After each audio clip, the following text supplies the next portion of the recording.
podcast. You're listening to the Premier Rockets podcast. It's H-Town Hoops, hosted by Brandon Scott and Adam Spolane. Whenever I talk to somebody who listens to this podcast or more generally just knows what I do for a living and they're a basketball fan or a Rockets fan specifically, I get the question, hey, are the Rockets going to make the playoffs this year? Are the Rockets going to make the jump? How big of a jump do you think that they're going to make? I think that they have, at the very least, everyone's attention, or at least the people who care, they have their attention after making the best turnaround or having the best turnaround in the NBA last year, a 19-game turnaround. And so Brandon Scott here with Adam Spolane, the H-Town Hoops podcast, is back from his off-season hiatus to define success and talk about expectations. Adam, how you living, man? I'm good. Been a while. It's good to talk to you. And good to see man. you. Yeah, man. I feel the same way, man. We've had a lot going on, and of course, we've seen each other in other capacities in other places, but there hasn't been a lot of room or a lot of space to really talk about the Rockets. But I do want to pick it up right there with how we're defining success this year. Here's where I'm at. I think that they can achieve their goal. They were really close to it last year, obviously. But I think that the Rockets can actually achieve their goals without making this tremendous jump or leap in, say, win total or their actual record. Like, I think they can win a couple of more games, 43, 44 games, somewhere around there, and find themselves in the mix for a play-in spot. So I don't think that the improvement has to necessarily be that drastic for them to have a successful season. But if we're talking about how to define success, I'm interested to get your thought on this, Adam. I think it is unquestionably making it into the playoffs. Like, I don't think you can be close or improve without making the postseason. Like, if they win more games but somehow don't get into the play-in or don't get into the playoffs, that to me would not be the definition of success. Defining success to me is actually being in the playoffs this year. What say you? Yeah, it's a hard question just because, like, if they were in the Eastern Conference, you would say it has to be, they got to get into the top 6. At least the top 8, win one of those play-in games, and at least, play in a playoff series and compete in a playoff series. I think in the West, it's so difficult because every team is trying. There are 2 teams that aren't trying, and then San Antonio's in kind of a we'll see type mode, but they made moves to make you think that they want to try to win games this year. But then, I mean, that still makes 12 teams, if you don't count San Antonio, 12 teams that are going to be trying to win games this season. And, like, they have to be better than 2 of them just to get into the play-in. And it's to me, I think that they can be better than at least 2 of them, but I don't think it's a lock by any stretch just because of how good some of those other teams are. Like, they finished 11th last year. Memphis finished behind them. Memphis is going to be better this year. I mean, Memphis has an opportunity Memphis should be in the playoffs. I mean, that's a 50-win team that is getting all of its guys back. So that's a team that should be in the playoffs. And then, like, of the other teams, of the 10 teams that finished ahead of the Rockets last year, there are a couple teams that I would say are candidates that you would pick to drop below them this season. The Clippers certainly would be one, maybe Golden State if that team ages poorly, but I think they had an okay offseason. The Lakers still have LeBron James and Anthony Davis, who proved, on the Olympic team that they're 2 of the best players in the world still at this stage. So it's tough. I think I don't know if I define it necessarily in a team sense as more of like an individual sense. Like, if you see improvement from Jalen Green, if you see consistency from Jalen Green, then they should be better. If you see consistency and improvement from Alperen Sengun, they should be better. If Amen Thompson figures out how to shoot, they should be better. And so then I think that with the individual success will come the team success. Yeah, so I'm glad you ended it with that, because to me that's what it really is about. Like, and I think that's where some of the outside expectation comes from. Like, you are projecting that Alperen Sengun, Jalen Green. We'll talk about these guys a little bit later on, but like Alperen Sengun, Jalen Green, Amin Thompson. Of course, you add Reed Shepherd, the rookie, so you've added a shooting dynamic. We'll see how much he plays, but you've added a shooting dynamic to your team. That everything, all signs point toward some sort of progression. So I understand where you're coming from in terms of, hey, like if you just can get the individual improvement, the guys that are supposed to be developing, if they are developing, that you could consider that a success or define a season as a success in that way. But to me, I just feel like they've sort of run out of time of selling, and even if it's the reality, it feels like they've run out of time of selling hope or selling the future or selling development as success.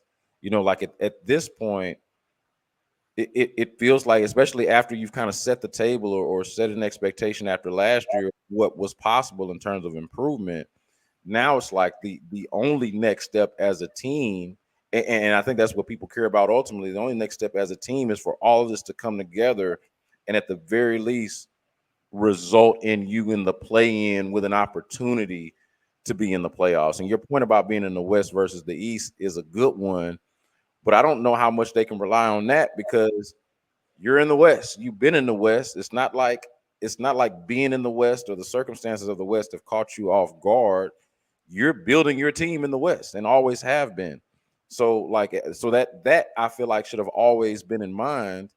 And I just don't know how much you're going to be able to actually rely on that. So to me, the success has to still be like not to oversimplify it, but it does have that playoff or bust feel for it. Because otherwise, what exactly are we here doing? Yeah, but I think that's like the tough. I think they're probably ahead of schedule last year.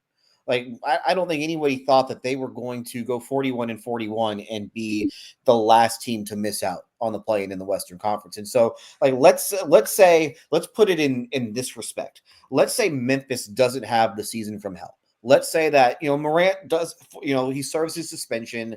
That team stays above water for that 25 game stretch. Morant comes back, plays the entire season. Plays the rest of the season. All those other guys stay healthy, and Memphis wins 47 games and makes the playoffs. And let's say the Rockets finish 12th in the West instead of 11th in the West, and they go let's say 38-44. Like I think that the expectations that we're talking about for this season would be different had they gone 38-44 last year, which is not, that I don't think that's out of the question. I mean, they beat up on Memphis, in those games, and all those games were without Morant. So let's say Morant plays, and then all of a sudden you take 3 wins off the ledger, and they're 6 games under 500 instead of right at 500. Then I think that the expectations for this season would be very, very different. So I think oftentimes when you see a team make a big wins jump the way that the Rockets did last year, oftentimes they might take a little bit of a step back just because it's hard to take 2 big steps in a row. Because I think sometimes there's just kind of the feeling that maybe we weren't quite as good. Now, that being said, it's not like everything went right for them last year. It's not like everything that could have gone right for them went right. They had a bunch, they had some injury luck early on in the year, but once you got past Christmas, they really were never healthy at any point the rest of that season, whether it was Dylan Brooks who got hurt, Tari Eason who got hurt, Alperen Sengun who got hurt. They gave away some games I can think of, and I'm going to bring this up once we get into training camp, but they had 3 games where they were up 3 in the final seconds, and they tried to give fouls, and they could not execute that, and they lost 2 of those games. So, like, if they just win those games, then all of a sudden you're looking at a 43-39 type team. So I think for me, it's going to, like, if they go 42-40 in the West and miss the play-in, I don't know if I would consider that a disappointing season based on what the teams in front of them do. Now, if they win 37 games and are nowhere near the play-in, then to me that's disappointing. But I just think that you want to see improvement, and maybe improvement means that they don't make the play-in because of how good the other teams are in the conference. Yeah, and far be it from me to split the hairs of defining success versus that's not disappointing. Like disappointment versus this is a success. Like I think you and I understand there could be some gray area there. Like I think last year was a success because of the turnaround. An but I think overwhelming success. an overwhelming success. Last year was an overwhelming success. Yeah, When you consider the injuries that they dealt with and the fact that they went from 22 wins to 41 wins and were still in the play-in mix in April. That is an overwhelming success. yeah, but I do think that there is a potential for middle ground or gray area of, hey, maybe this isn't a grave disappointment, maybe like a scenario like you painted out, but it wasn't necessarily successful if we're sitting at home at the end of the year the same way that we have been all of these other years. But I'm glad that you mentioned Memphis, because as an aside, and you've mentioned them a couple of times now, I do feel like they are one of the teams, one of the obvious teams, if you just look at the standings and look at who didn't make it and who has the potential to be there in the mix. They are the obvious candidate that is standing in the Rockets' way of reaching said success because of everything that you just talked about, how they weren't healthy and just it was the season from hell for Memphis last year, and expected it not to be that way for them this year. Ja Morant's going to be there in the mix. And then, of course, the other one, so we point out Memphis, and then the other one, reluctantly, man, but we got to be real about it, is San Antonio. And I don't know how to feel about San Antonio just yet, but I do feel like Victor Wembanyama showed us enough for us to feel like every year, as long as he's healthy, as long as he's available and out there playing basketball, that every year that they continue to build around him, given the way that organization is operated and the talent that he's got, that they're going to be an issue.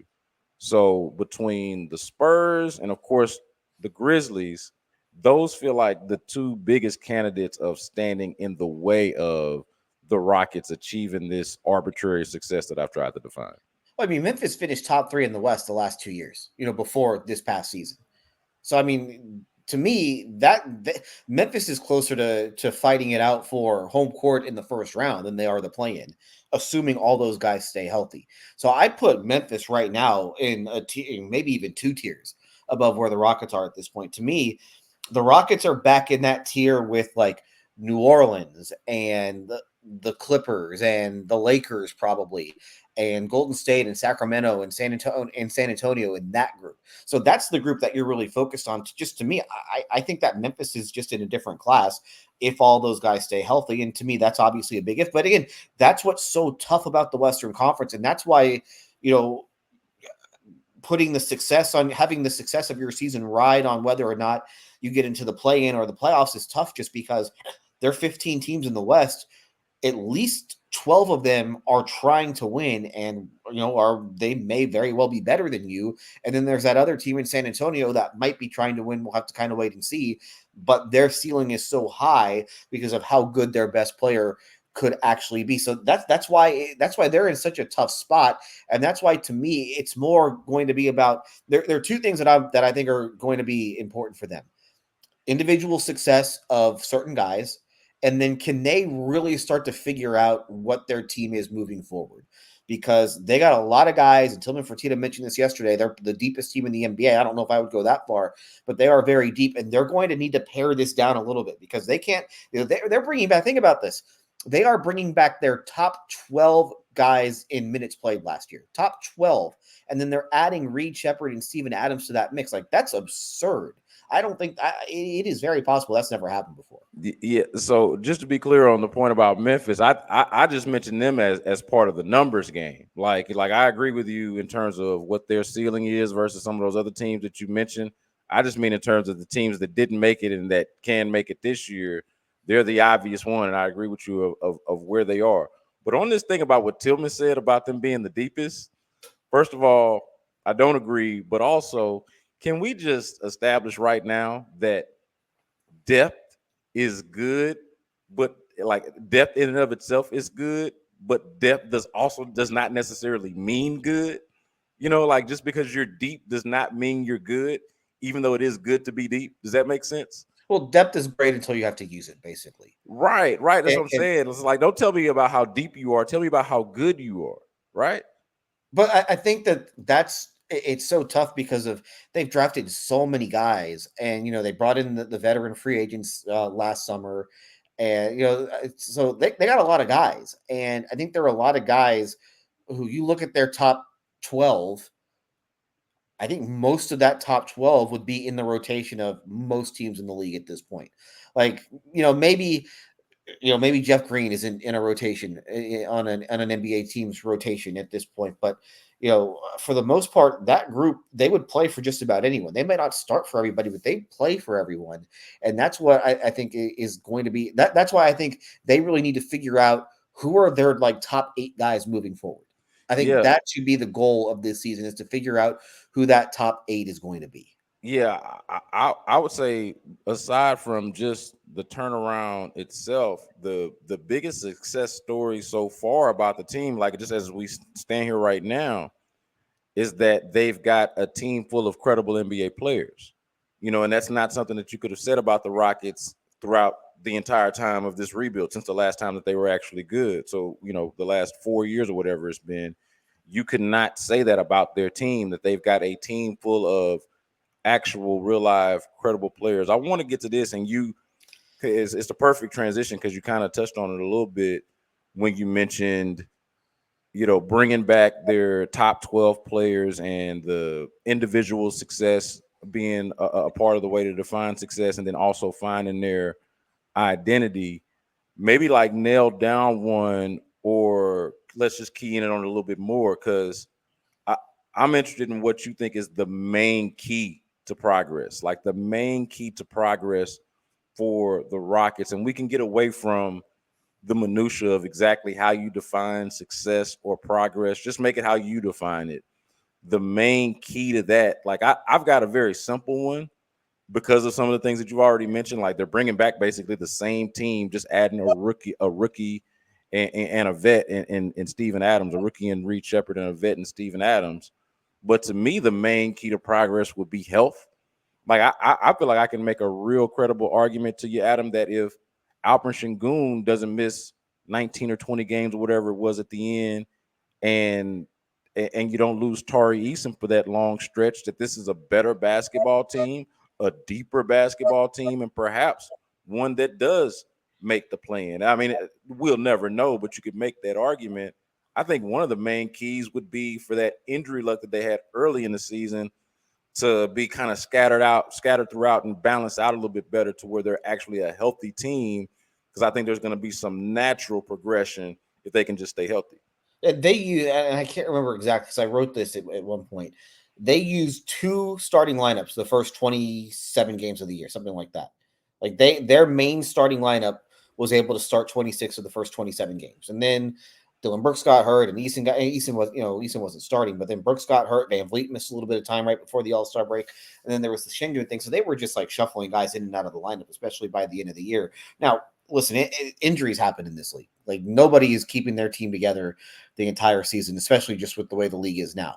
So the idea that they're going to be able to avoid, like, they might have had good injury luck last year when you compare it to what might happen this year. That's just how the league is. And then you consider that they had one of their starters and probably one of their best players in Jalen Green play all 82 games. The year before, they had a couple guys play all 82 games. So I don't know if injury luck is something that they can, you can hope for, but I do think that they're better equipped to deal with injuries right now. I think that you saw how bad it got because they lost Eason and Brooks at the same time, and they really struggled defensively after that. I think they are better equipped to deal with that. They were a little too small when they lost Sengun. I think they are better equipped to deal with that if Sengun were to miss some time. They really did not have a point guard during the stretches where Fred VanVleet was hurt. I think that they are much better equipped to deal with that at this point. So the big thing is, and why I think that they're better and why the depth matters, is that if they do have guys go down this season, they are far better equipped to deal with it now than they were last year. And then even you look the year before when they lost Kevin Porter. I mean, this is a team that lost Kevin Porter Jr. and completely flatlined for a 20-game stretch. Like, can you imagine saying that now? that Kevin Porter Jr. was so important to their team 2 years ago that they went 3-17 and could not create offense when he was not out there. What if I told you? Let me throw this out there. It is wild. The whole Kevin Porter Jr. era now. When you look at where they're at now, it's like, man, I can't believe that actually happened. I think I was actually talking about this with someone just the other day. The Rockets, and this is maybe the most uncovered, not talked about wild thing that's happened in Houston sports because of how irrelevant the team was at the time. But it actually happened that the Rockets sent home two of their key players during the game. Like what was it, halftime, when Kevin Porter Jr. and Christian Wood got sent home a couple years Wood ago? didn't get sent home. Wood Was stayed. He just didn't want to go back in the game. Kevin okay. Porter Jr. went home, and they said that he had a leg injury. It's a true Yeah. story. But That they sent out the message saying Kevin Porter Jr. will not return due to a leg injury, and then they lied about it post game. yeah. So, but all of that actually happened. Like, Mhm. basically sent a dude home and probably wanted to send the other dude home. And nobody talked about it because of how irrelevant the team was, how aimless the team was. It just did not. I mean, who cares about dysfunction when you're not headed anywhere to begin with? But we didn't. I don't even feel like we fixated on just the soap opera nature of that. But to go from that to this, I think is, I think is why a lot of people are excited, because they feel like it's far less shenanigans and far less of a waste of their time and something that's worthwhile. What if I threw out to you this as a key to progress? Because I think this is going to be big as well. I know I mentioned health. What about Amin Thompson and what he, like, how they use him, what his growth is from year one to year two? I've got no idea what that's going to look like, but I do feel like, based off of what we watched last year and what we know about Amin Thompson, is that is something for Rockets fans to at least feel good about. The skill set translating the way that it did, and I think that I don't know how much he's going to play. I don't know, and we'll talk about minutes and things like that in a second. But I feel like he is an interesting wild card for the Rockets as well. Well, he's a guy that was picked in the top 4, and he's incredibly talented and already very good at most things on an NBA court, but just he has the one fatal flaw. And if he can fix that one fatal flaw, it completely changes what he can be as a player, and it completely changes how they can use him. Like if he shows some development with the shot, then that helps with floor spacing. It helps where you can play him. They liked using him in the dunker spot last year when he didn't have the ball. Well, that clogs up spacing a little bit when you have somebody there. You can certainly use him in that spot, but also I'm sure that they wouldn't mind if they could have him, outside and freeing up some space in the paint. So I do think that the defensively, he's going to be able to handle himself against basically anyone. He can rebound. He's a great rebounder. I do think that he got taller. It does feel like he got taller. But Did he get taller, or did he get taller like Shingun did last? Remember last year Shingun was supposed to be 7'2" all of a sudden, and then he was still 6'9". well, No, I think that he I, actually did get some of his teammates actually believe that he got taller. okay. And he's so young and so like, yeah, who knows? It's one of those things that I don't know if they're gonna like do measurements and all that sort of stuff again. I doubt they will, but you'll have to see it. They're on the court here. They'll play a preseason game here in the next 10 days or so. It's an interesting nugget too, though, Adam, because it's not like for what he does and what his skill set is, it's not like anybody's been walking around like, man, you know what the man Thompson needs? Just a couple of more inches on that Yeah. height, man. If he was 6'8" or 6'9", man, it would be over with. Like, he's plenty tall already and athletic enough. So, like, that's an interesting observation that they would make it about him. Yeah, and in fairness, everybody seems tall to me, so I don't know. But to me, the big thing is just the shot. Like, can it be passable? I'm not telling you that he needs to be a good jump shooter, but can he be a passable jump shooter to where you have to make teams at least respect that part of your game somewhat? Because last year, there's no reason to respect that part of his game. So to me, I think that's going to be the first step for him. And basically, you go to Detroit and you say the same thing about his brother. Like if his brother ever learned how to shoot, then that completely changes the type of player that he would be. So I would hope both those guys spent a lot of time together in the gym and just shot the ball. And that's what they spent most of their time doing this summer, because we know that he can play on the ball. We know that he can do that.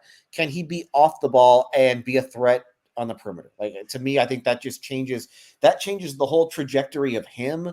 And I do think that it frees up and allows them to do so much more offensively if that happens. Oh, I'd go even a step further. Like, that's if he's passable, like you said. And I think passable is actually a fair and reasonable expectation. Like, hey, you're a pro, you got a great attitude, you're a great athlete. Let's progress. Let's develop into a passable shooter. And I think eventually, if it's not this year, eventually he'll do that. But you made that little distinction between good and passable.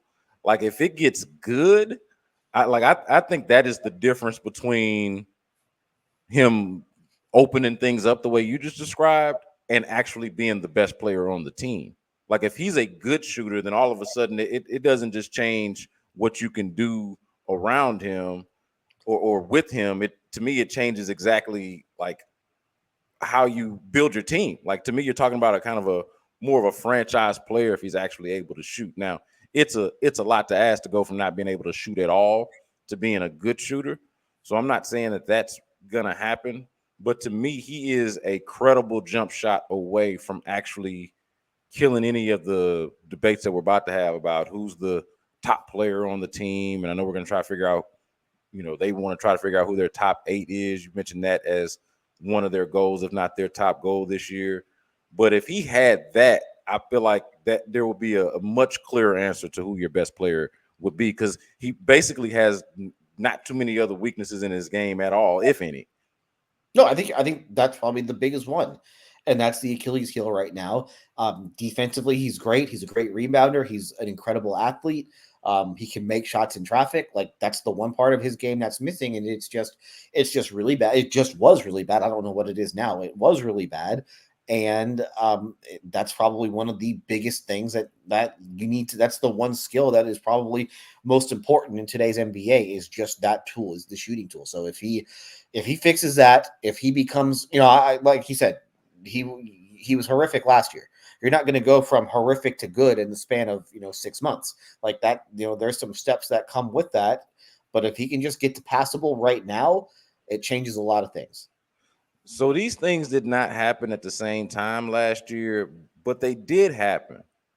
Alperen Sengun emerging as just really a frontline player, like the best player on a good team, a winning team. I know the Rockets weren't necessarily a winning team at that point, but it looked like he could be the best player on a winning team up until his injury.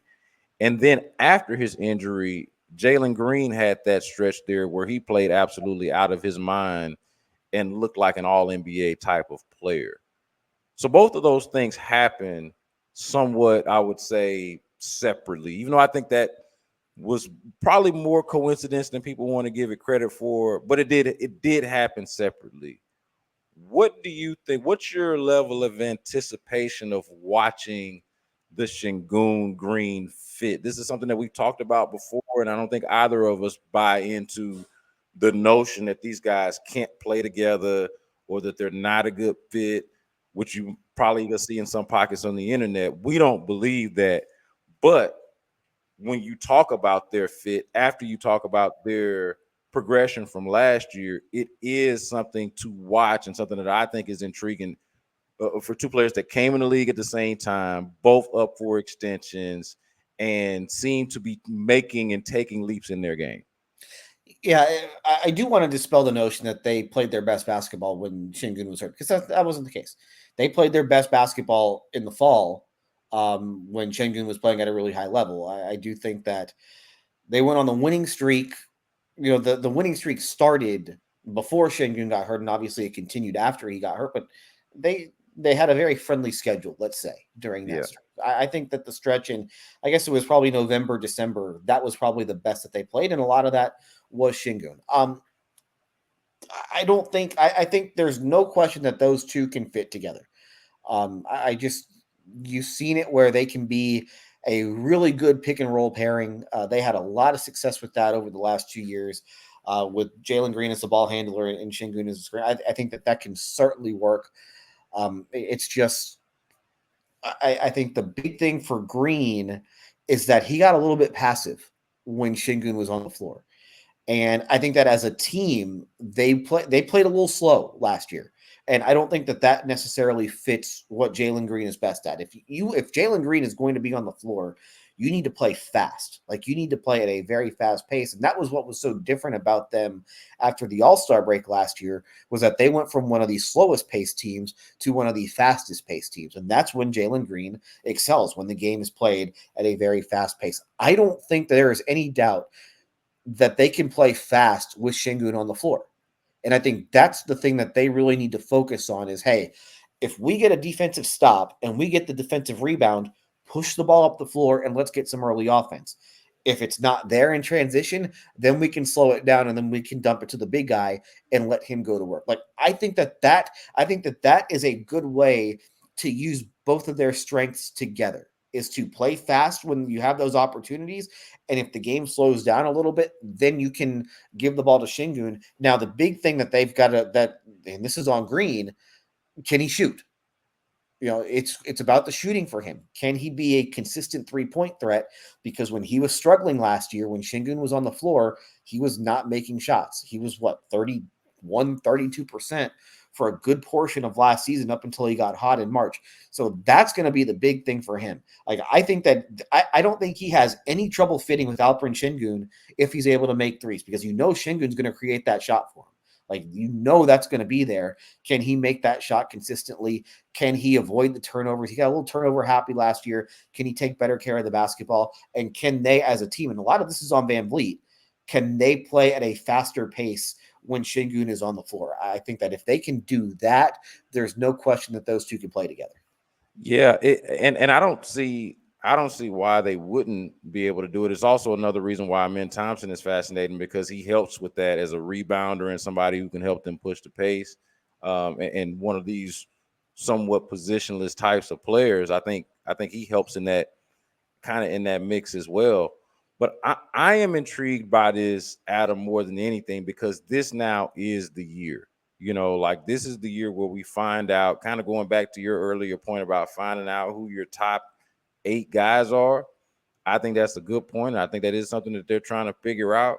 They also need to figure out who their top 1, 2 guys are. Like, I think that's still in question right now. And I don't think it necessarily matters who it is, as long as it is somebody. Like, to come out of it feeling like between the two of these guys, at least one of them is worth being invested in as the best player on the team that we're trying to win with, which, again, to the earlier point about Sengun, I feel like it's something that he established himself as, like, legitimately before he got hurt. So I'm intrigued to see how it works out. Like, I'd imagine that they'd all be like highly, highly motivated to make things work. And you mentioned the shooting again with Green. I mean, my goodness, man, like, it couldn't have been any worse than it was at one point earlier on in the year. And he's another one who it feels like is just a credible and consistent jump shot away from being a completely different player. And with him, that's more of a thing about consistency. The reason why Jalen Green, to me, isn't a consistent player is not because, for a lot of the silly reasons that you might hear people talk about, it's really just the inconsistency of the shot. Because the one thing that he did seem to get better at, you talked about being passive, he did seem to be a better decision maker and to grow. Like, the impact of having Ime Udoka and Fred Van Vliet and, even Dylan Brooks, I guess, to some degree, like, in his orbit, to me was shown in how he made decisions on the court. He just could not knock down open jump shots. Eventually, it does not matter how smart you are, how much you know about the game. There can be things out there that you or I know to do, but we can't make the shot, or we can't run up and down the floor. Like, we just physically can't do it. So, and for Jalen Green, who has, like, physical capabilities out of this world, the jump shot is the one where, hey, I'm interested to see what that looks like, if that is a more consistent threat throughout the season. And those two have a lot on the line. Like, let's be honest. A lot of guys from that 2021 draft class have gotten paid, and ultimately they will get paid by someone. It might be the Rockets. It might not be the Rockets. We'll have to wait and see. But, those guys have something to prove. And I imagine I'm really looking forward to seeing them just because we haven't seen them play basketball in such a long time. Jalen Green, we really, you see little workout clips and stuff like that. That doesn't matter at all. But we haven't seen him play since the middle of April. Haven't seen Sengun play since March. And, in the past couple of years, you've been able to see Sengun play some international stuff. He didn't play any international basketball this summer. So I'm just looking forward to see how they look, what type of shape they're in, and is there improvement? And you'll see that during the first preseason game. So they don't – well, I'm sure we'll talk about this plenty over the course of the season, but they've got a lot of decisions to make when it comes to these young guys and who they want to extend, who they don't want to extend. They technically don't have to extend any of these guys. Like, they don't have to extend all 7 of their first round picks. They could if they wanted to. They don't have to. It's just a matter of who deserves it and who do they think is a fit moving forward long term. And I think that's what Jalen Green and Alperen Sengun are really going to have to try and improve here over the course of this season. It's fascinating to me, though. Like, so just put Reed Sheppard to the side for a second.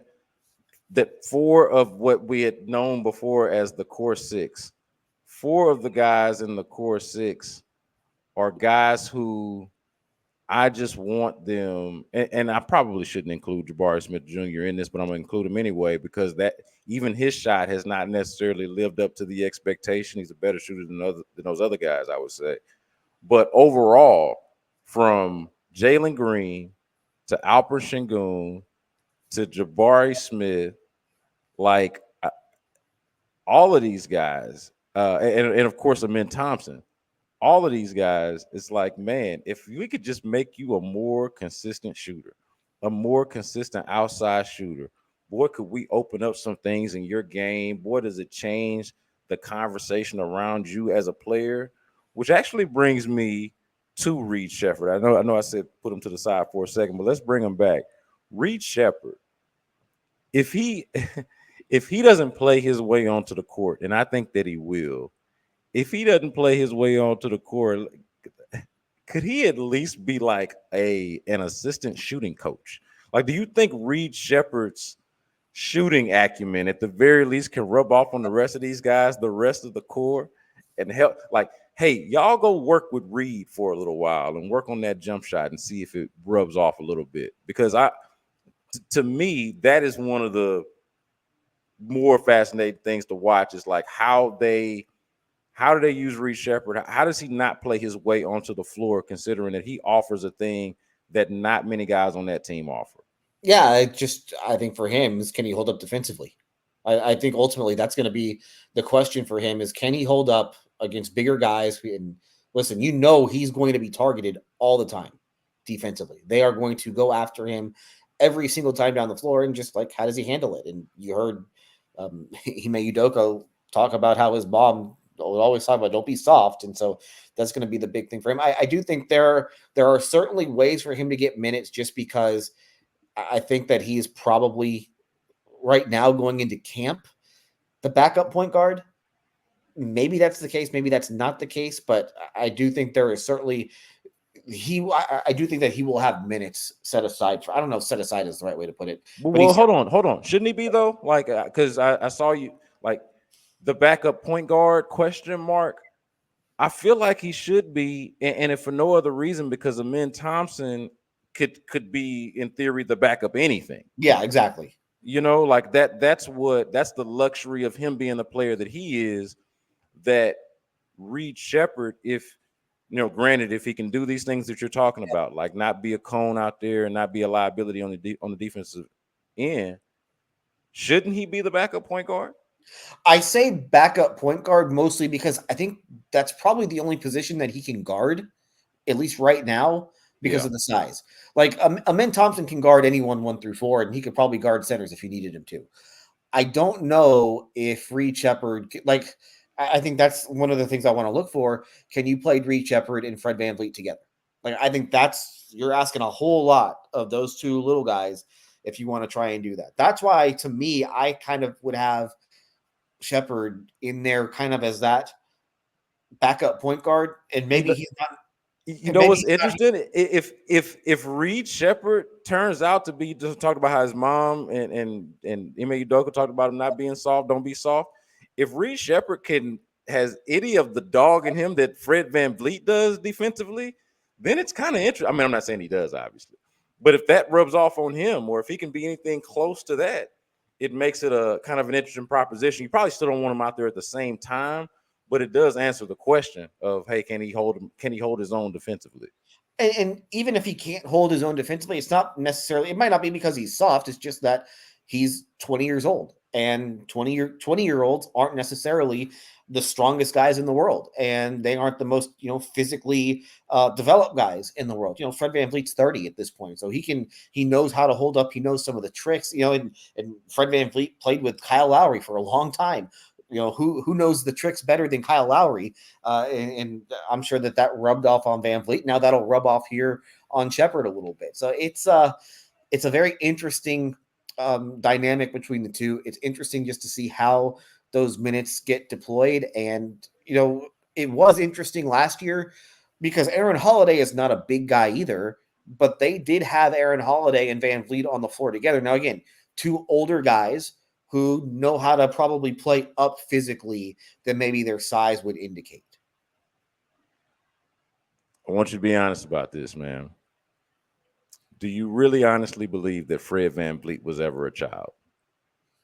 I don't. I haven't seen the pictures. I until I do, I am convinced, until you can prove otherwise, that Fred VanVleet was born with that beard, born with that mature disposition, born leadership. Like you said that he's 30. I feel like he's been 30 the entire time. Like 30 for the entire 30 years that he's been on planet Earth. I'm not convinced. I'm not convinced he was ever a child. I am looking at pictures of him from Wichita State, and this is like early Wichita State. He looks younger, but he doesn't look young. I'm gonna mess with him about this. I'm gonna say, hey man, I'll say this confidently because I'm older than Fred VanVleet, but I'm gonna say, hey man, however old you are, have you actually been that age the entire time since the very beginning? I could see it. 100%. I could see it. Who's the odd man out, man? Who we're talking about Reed Shepard. Obviously, we're talking about Amen Thompson earlier, and Tillman Fertitta's comment earlier about them being the supposed deepest team in the NBA. There is some depth there, but there's also some conflict and some decisions to be made. We were kind of getting at this earlier. How do you see these rotations shaking out? I don't have a great answer for this. That's why I'm intrigued to watch it play out. But like, who do you think is the odd man out in the rotations when it feels like you got to get Amen Thompson on the floor, even though Tari Eason's coming back? You've got to. I feel like you've got to figure out a way for Reed Shepard to play as long as he's not a liability on the defensive side, because he's that good of a shooter, and you don't have many of them on your team. What Cam Whitmore is another person that showed a lot of promise when he was called upon last year, but I'm not exactly sure where his minutes come from this year if health goes the way that I'm sure the Rockets want it to go. Who you think is the odd man out in these rotations? Yeah, it's funny. I haven't even thought about Whitmore, to be honest with you. That's how kind of just so many guys and just what the logjam is. I think if you look at, we mentioned the top 12. They're bringing back the top 12 in terms of minutes played from last year.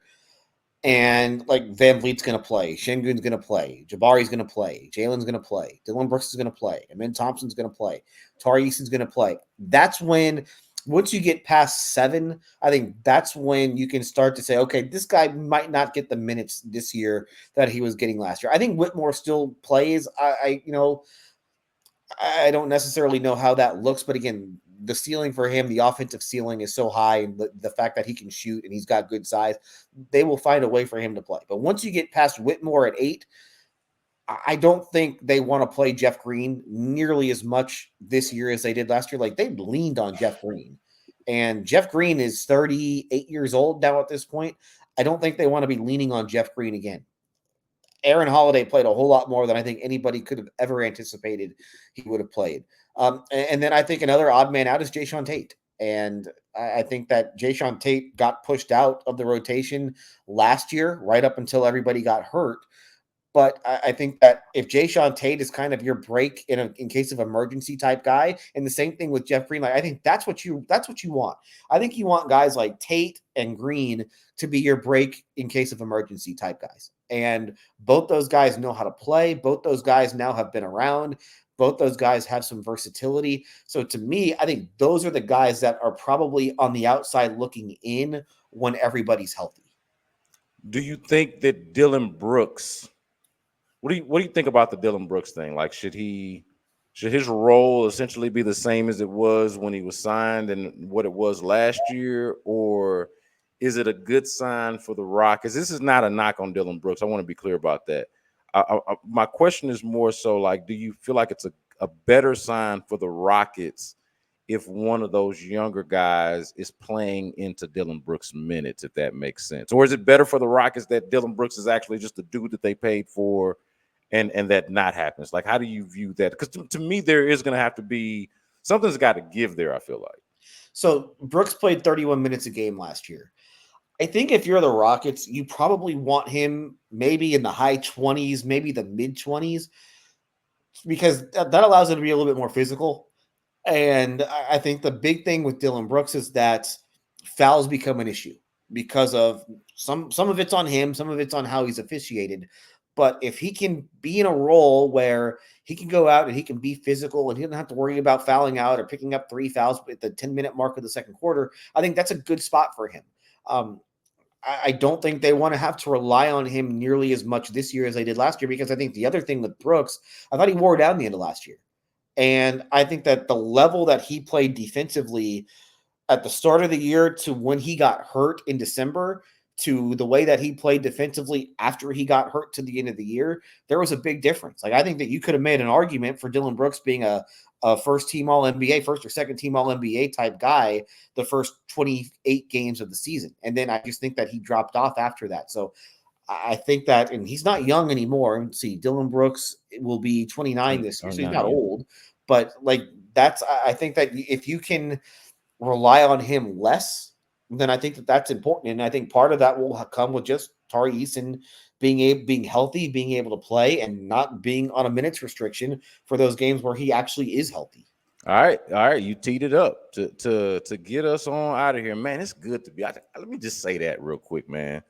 It's good to be back on the H-Town Hoops podcast. And I don't know if I mentioned Austin earlier. I hope I did. But Austin Mendez is holding things down for us behind the scenes, as he always does. Glad to be here with you, Spo.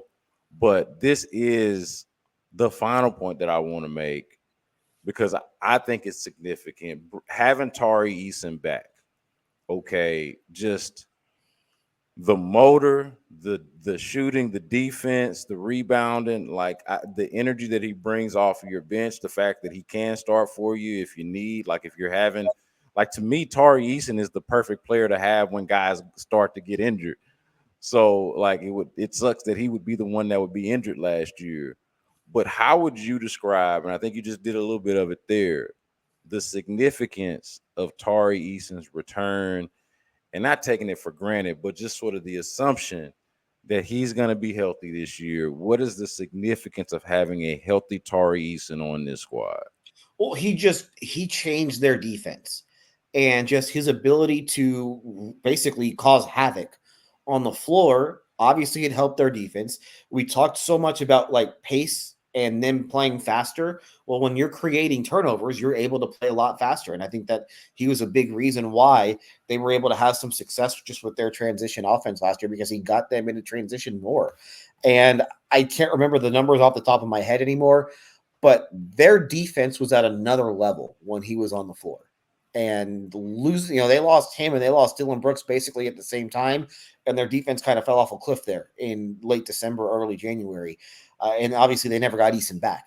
So I think that obviously he makes their defense significantly better just because of his ability to create turnovers and deflections and just kind of wreck what an opposing team's offense is trying to do.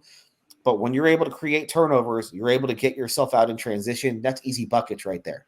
So I just think that he makes the defense a lot better. And in turn, that just makes your offense better.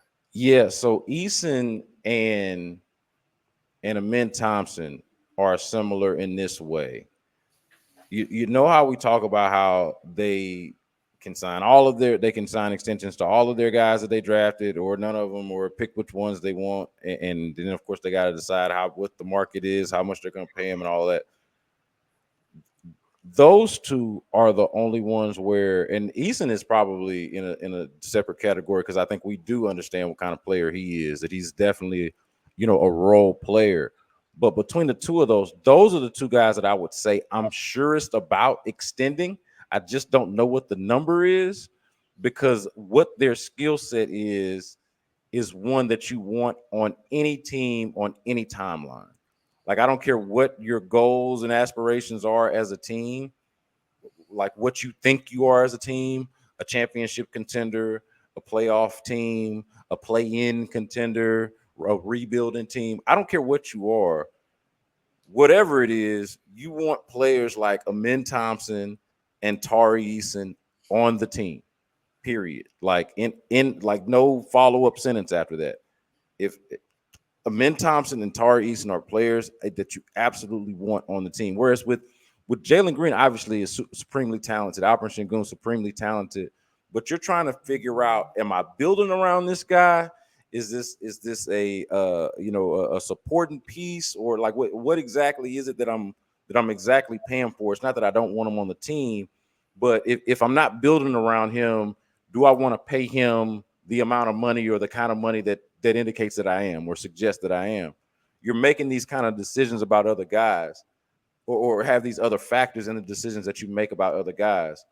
But with Tari Eason and Amin Thompson specifically, I look at them as just guys that straight up you want on the team, or somebody like them on the team, no matter what kind of timeline you're on.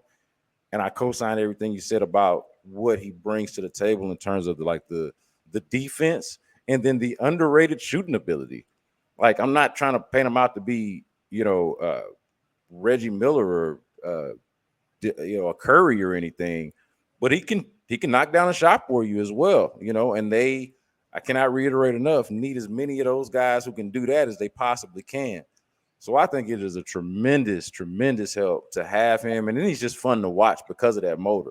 Like, watching him run around and wreak havoc defensively, and, being a part of the fast breaks, hoping that he's a better passer the next time we see him play. And it seems like he's getting better in that regard as well. Like, he's just a fun player to watch and to root for, I would imagine, for all the Rockets fans. Yeah, and haven't seen him play in a long time now. I mean, I think that he last played maybe the very beginning of January, hasn't played since. And again, you see little snippets here and there, but you haven't really gotten to see him play in like an organized basketball game in a while. And so I think that's one of the interesting parts of camp, is like, how does he look, and are they confident that what he was dealing with last year is not something that he'll have to deal with ever again? Inside a week away from camp. Go ahead. There you go. There you go. I ain't have to tell him. Well, look at me talking about go ahead, as if Austin Mendez don't already know what to do next. Talk about competitive basketball, actual organized. The word that you use was organized basketball games. No, let's not say competitive when it comes to preseason. Yeah, my bad. I jumped the gun there. I was talking with my heart what I want, instead of what we're actually going to get. But this will be organized basketball games that you'll get just in a matter of days. So October 7th, you got the Rockets against the Jazz, and October 9th, you got them against the Oklahoma City Thunder, familiar foes. Of course, it will not be the type of competition that you yearn for or that you want to get used to, but it'll be a nice, I would say, appetizer, kind of get you back used to watching basketball. It's been a while. I guess I haven't really watched competitive basketball aside from some of this WNBA playoffs, but like men's basketball since the Olympics, which actually feels like a very, very long time ago. Wasn't a very, very long time ago, but feels like a much longer time ago than it actually was. So this is going to be exciting, man. We are back. We are back in the mix, man. So we're going to do our best, I imagine, Adam, to balance out the Astros making yet another postseason run, their 7th AOS title in the last 8 years, and 7 straight if you want to just count like full length seasons. And then of course the Texans are, the toast of the town right now as well. Here come the Rockets. Here come the Rockets to kind of just mess up all of our schedules and all of our sleep, Adam. So I figure we might as well buckle up and get ready, man. It's about to get busy around here. Yes, it is. Very much so. 100%. That is Adam Spolane. I am Brandon Scott. Shout out to Austin Mendez producing this bad boy, handling things for us behind the scenes. Make sure you subscribe, rate, review, tell a friend about the H-Town Hoops podcast, where you can get anywhere you get your podcast, and also on the Sports Radio 610 YouTube page. And until next time, y'all be good.